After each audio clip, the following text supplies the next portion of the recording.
Hey, I am doing 2 tag videos in a row. I just did my makeup collection tag video, and in that video I said I'm going to be doing another tag, but I didn't say which one, and I asked you to guess. And I said it was a tag that's been going around. It's relatively new. It's been created in the last few weeks, and it's created by a YouTuber that I really like watching and I reference multiple times. You can see in the title that I am doing the eyeshadow palette tag 5000, created by Chic Geek. Did you guess correctly? But let's jump in. There are 10 questions. They're all related to your eyeshadow palette collection. And the very first question is a palette you wore on a special occasion. And I dug out of my declutter pile to share this eyeshadow palette here. This is the Sultry from ABH.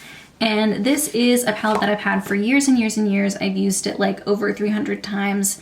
And I did officially retire it a little bit earlier this year just because it's so old. This is the palette that I always reached for when I had a special occasion. This was like my special occasion palette specifically. I wore this on my wedding day. I would always wear this to parties. This beautiful cyborg shade is like a lavendery silver shade. It was the end of an era when I decluttered it, but this was like the first thing that came to mind when this question popped up. Question number 2 is a palette you love, but it is repetitive. And I chose the Juicy Olive palette. This is an olive toned eyeshadow palette. And yes, the shades are all different in their own way, but you get 2 sort of mid-tone shimmers, you get 3 mid-tone mattes, and then 1 deep matte.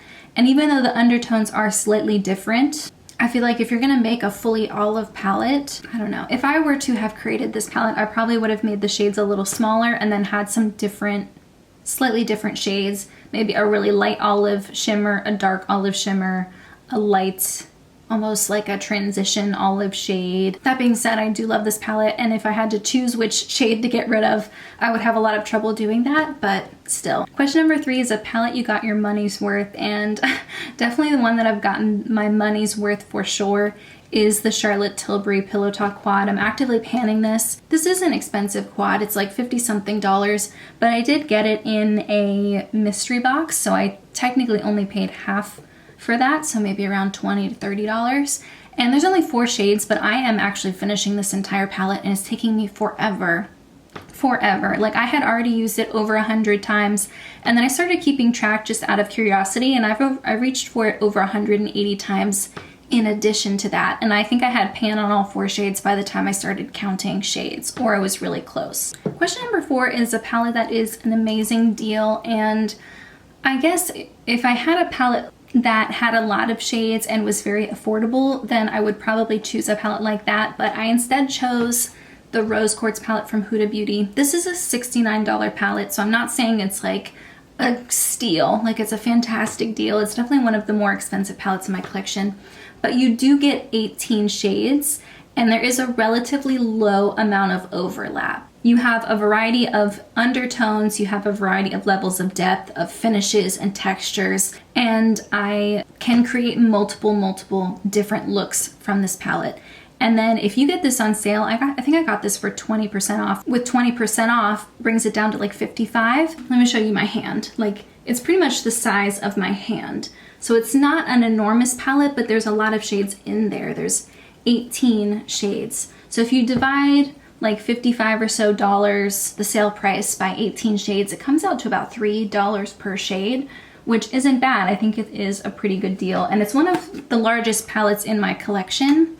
And the fact that you can get it on sale if you time it right and look in the right places, that to me makes it feel like it's a really amazing deal. Question number 5 is a quad you love and wish was a larger palette, and I tend to prefer smaller palettes, but I did recently purchase a quad that I love so much that I would not mind if it came in a larger version, and that's the LH Cosmetics Shimmer Saga. They do have another quad, but some of those shades I don't know if I would actually reach for as much.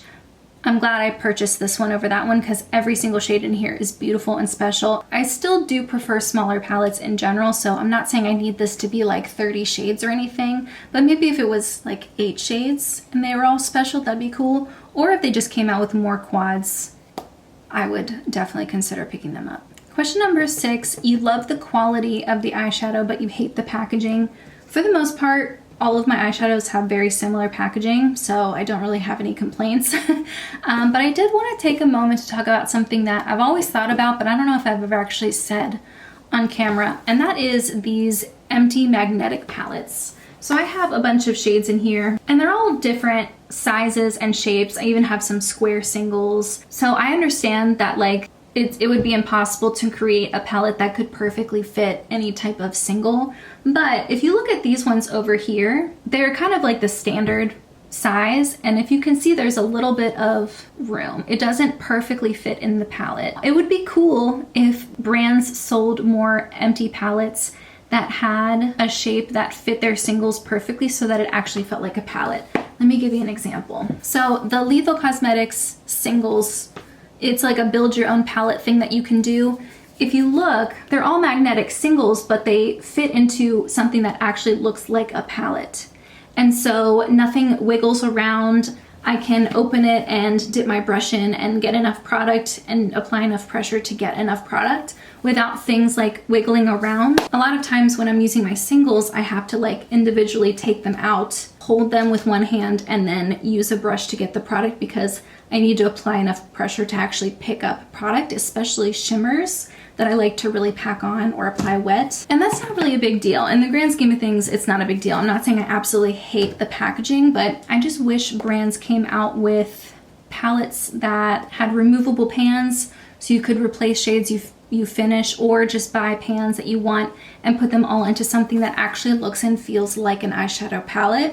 Just think that the experience of using those eyeshadows is a lot better. For example, Clionadh just came out with a palette, and I think it's got removable singles. I wish Clionadh would just sell that palette empty without any shadows in it, and then I can buy my own shadows and fill it and create my own palette. I'm over explaining, you know what I mean.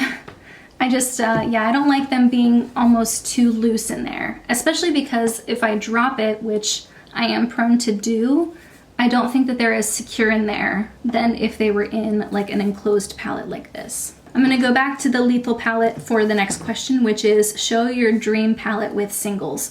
And I love that Lethal has that build your own palette thing because they have a beautiful array of mattes and shimmers and multi-chromes and duochromes, and you can create your own. And I did an entire video where I swatched these. I talked about each shade individually. This is like my dream ethereal palette. These are beautiful, unique shades. Love it. This is my dream palette with singles. I'm not saying I don't have any other singles out there that are beautiful, but this is my dream palette, especially because I love the packaging and how it's set up and feels like an actual palette. Question number 8 is palettes you like to combine together, and I do combine most of my palettes, and sometimes I pair ones that maybe I wouldn't think would go well together just to see if I can surprise myself and find fun, unique combinations. But 2 palettes that I think work really well together are the Huda Beauty Rose Quartz palette and the What's Up Geodes palette. They have similar packaging, and I think that they're going for like similar aesthetics or styles. But these are not dupes, and I have swatched some of these side by side that I thought would be really similar, but for the most part, like, they are 2 different palettes that just so happen to go together really well. And I'm biased because I love these sorts of color stories and these sorts of undertones, and I like really light, brightening shimmers like that, and I tend to prefer mauve pinks and more cool-toned, neutral-leaning cool-toned eyeshadows, so this is like perfect for me.